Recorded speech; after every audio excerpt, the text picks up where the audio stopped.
है deputy CM सम्राट चौधरी कल दिल्ली जाने वाले हैं। सुबह 6:40 की फ्लाइट से सम्राट चौधरी कल दिल्ली जा रहे हैं। दिल्ली में पार्टी के शीर्ष नेतृत्व से मुलाकात करेंगे सम्राट चौधरी। बताया जा रहा है कि बिहार में मंत्रिमंडल विस्तार को लेकर यह दौरा बेहद महत्वपूर्ण है, बेहद खास है।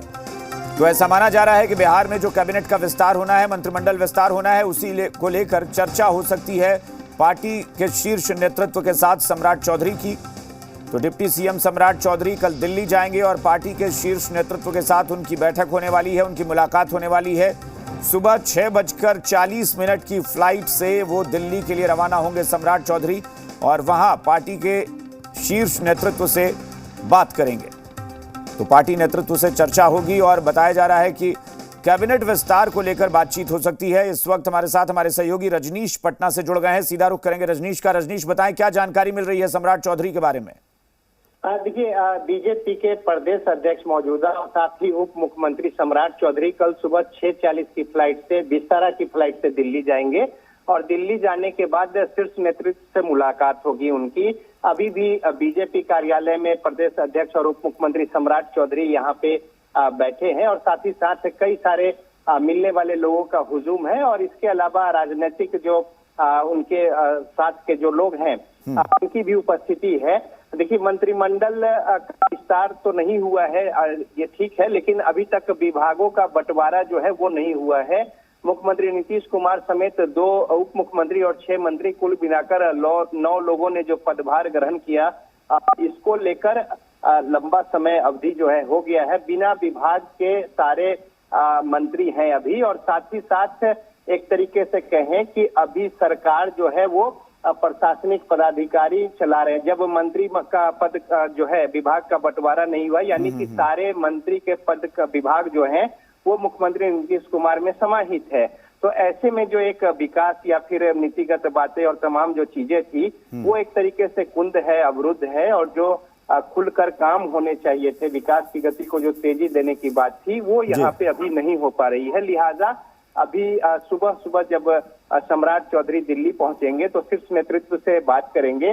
देखिए, आजकल में मंत्रिमंडल में जो विभाग है, जो 9 लोग बने हैं मुख्यमंत्री नीतीश कुमार समेत, उनके विभाग का बंटवारा तो हो जाएगा जी, लेकिन इसके बाद जो मंत्री पद जो दूसरे मंत्री बनने हैं, यानी मंत्रिमंडल का जो विस्तार होना है, इसको लेकर विचार विमर्श, चूंकि सूची जो है वो सौंपी जानी है मुख्यमंत्री नीतीश कुमार को बीजेपी के खेमे से। और कुल मिलाकर यदि आप देखें तो 13 मंत्री जो है वो जेडीयू के कोटे से और दूसरी ओर 15 मंत्री जो हैं वो बीजेपी के कोटे से होने हैं। अब इसमें 2 जो उप मुख्यमंत्री और 1 मंत्री प्रेम कुमार जो है वो शपथ ले चुके हैं। तो बाकी जो बचे हुए नाम है, इसको लेकर कई तरह की बातें हैं। चूंकि चुनाव सामने है 2024 का, लोकसभा के भी उम्मीदवारी को लेकर बात है और कई सारे रजनीश, तो फॉर्मूला क्या होगा? क्योंकि आपने बताया कि 13 जेडीयू से और 15 बीजेपी से, तो क्या कुछ ऐसा फॉर्मूला है कि कितने विधायकों पर एक मंत्री पद आवंटन हो रहा है? देखिए, इसमें क्योंकि विधायकों की संख्या में फर्क बहुत ज्यादा है। 45 विधायक जेडीयू के हैं, उधर 78 विधायक बीजेपी के हैं। देखिए, अगर आप देखेंगे कि सीटों की संख्या का जो हिसाब किताब है, इसको आधार नहीं बनाया गया है। अगर ये आधार होता तो फिर 4 मंत्री पर एक पद जो जीतन राम मांझी की पार्टी को दिए गए हैं, पिछले बार भी उतनी ही संख्या थी और उनके एक जो उनके कोटे के मंत्री थे, उनके बेटे संतोष सुमन मांझी, उनके मंत्रिमंडल में वो शामिल थे।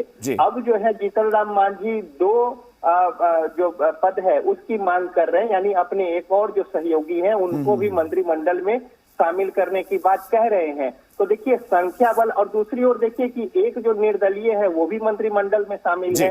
तो इसमें संख्या बल का हिसाब किताब नहीं है, बल्कि आपस की जो एक अंडरस्टैंडिंग है, जो सामंजस्य है दोनों पार्टियों के बीच में, बीजेपी और जेडीयू के बीच में, ये महत्वपूर्ण है। और पोर्टफोलियो देखा जाएगा कि किसको कितना हैवीवेट मिनिस्ट्री मिलती है, कितना बड़ा मंत्रालय मिलता है, उस हिसाब से एक तालमेल बिठाने की कोशिश हो सकती है।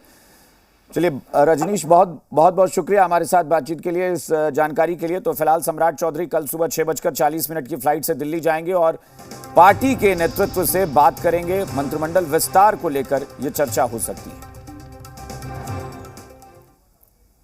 यहां रुकेंगे एक छोटे से ब्रेक के लिए, फौरन लौटते हैं।